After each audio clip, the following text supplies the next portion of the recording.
हमें 3 दिन का राज्य मिला है। देखिए किस प्रकार से हमें 3 दिन का राज्य मिला है। एक बार की बात है, एक नगर में एक राजकुंवर थे। तो वह गुरुकुल में पढ़ने के लिए जाते थे।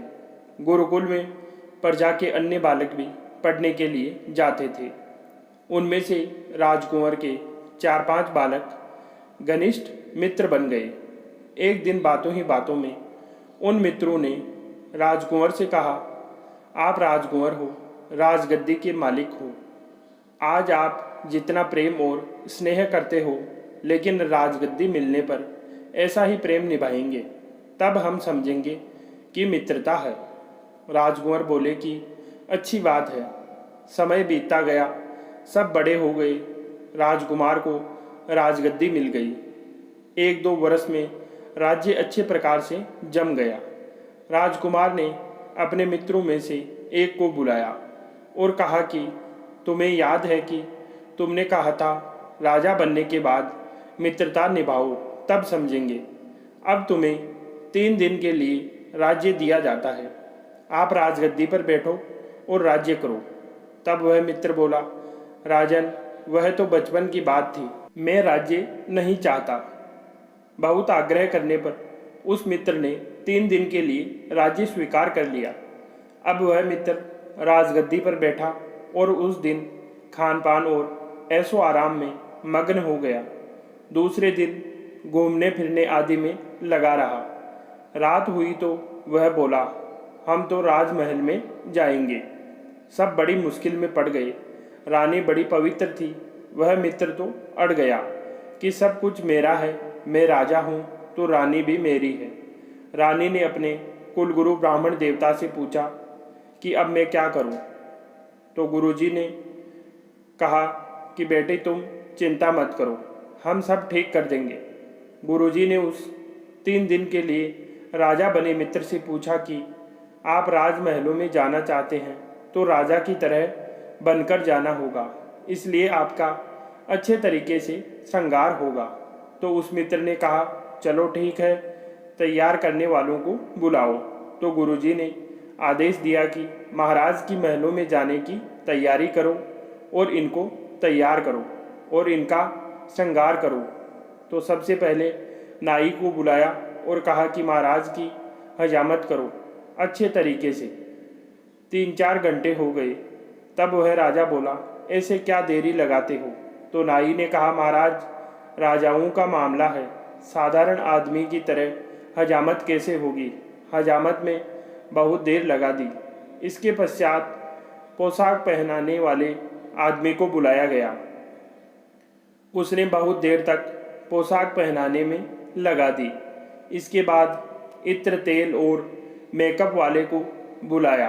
अब उसने भी 3-4 घंटे लगा दिए।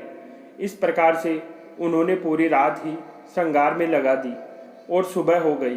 अब क्या था, सुबह होते ही उसके 3 दिन पूरे हो गए और उसका राजा का दर्जा छीन लिया गया और राजा साहब को उनकी राजगद्दी वापस मिल गई। अब क्या हुआ, राजा ने अपने दूसरे मित्र को बुलाया और उससे कहा कि तुम्हें वह बचपन की बातें याद है। तो उसने भी कहा कि अन्नदाता, वह तो बचपन की बातें थी, अब वह बातें कहाँ। तब राजा ने कहा, उसी की 3 दिन के लिए राज्य तुम संभालो और मेरे घर और मेरी स्त्री तो मेरी है और मैं तुम्हारी प्रजा ही हूँ। तो उसने मना कर दिया, लेकिन बहुत कोशिशों के बाद उसने राज्य संभाला और राजगद्दी पर बैठा। राज्य मिलते ही उस मित्र ने पूछा कि मेरा कितना अधिकार है। मंत्रियों ने जवाब दिया, महाराज, सारी फौज, पलटन, खजाना और इतनी दूरी पर आपका ही राज्य है। उसमें 10-20 योग्य मंत्रियों को बुलाकर कहा कि हमारे राज्य में कहाँ कहाँ पर किन किन चीज़ों की कमी है, किसके क्या क्या तकलीफ है, पता लगाकर मुझे तुरंत बताओ। तो उन्होंने आकर खबर दी कि इस जगह पर यह कमी है।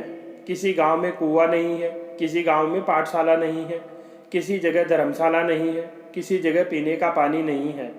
तो ऐसे और भी कमियां उन्होंने बताई। तो उस राजा ने हुक्म दिया कि तुरंत प्रभाव से 3 दिन के अंदर यह पूरी कमियां दूर हो जानी चाहिए और खजांची को कह दिया कि मकान, धर्मशाला, पाठशाला, कुआं आदि बनवाने में जो भी खर्च हो वह तुरंत इनको दिया जाए।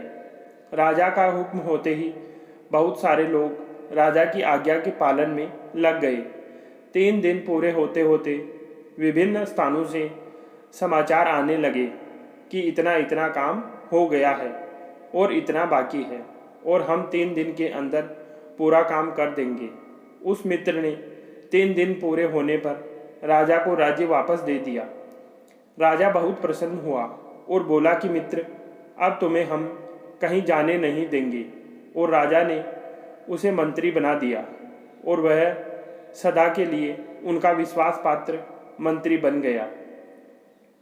इसी प्रकार से हमें बाल्यावस्था, युवावस्था और वृद्धावस्था ऐसे 3 दिन के लिए भगवान की तरफ से राज्य मिला है। अब जो रुपया संग्रह और भोग विलास में लगे रहते हैं उनको तो हजामत हो रही है और जो दूसरे मित्र की तरह सेवा कर रहे हैं उनको भगवान कहते हैं कि मैं तो भक्तों का दास हूँ, भगत मेरे मुकुटमणि हैं। तो भाई, हमारे पास जो भी धन संपत्ति वैभव है उसके द्वारा सबका प्रबंध करो, सबकी सेवा करो। यह राज्य 3 दिन के लिए मिला है। अब निर्णय हमको ही करना है कि हजामत में ही समय बिताना है या भगवान का विश्वास पात्र बनना है, जिससे हमें इस संसार में लौटने की आवश्यकता नहीं रहेगी और हम सदा के लिए भगवान के धाम में निवास करेंगे। दोस्तों, अगर कहानी से आपको कुछ सीखने को मिला है तो चैनल को सब्सक्राइब ज़रूर करना। इससे हम प्रेरित होकर आपके लिए और भी इसी प्रकार की कहानियाँ लाते रहेंगे।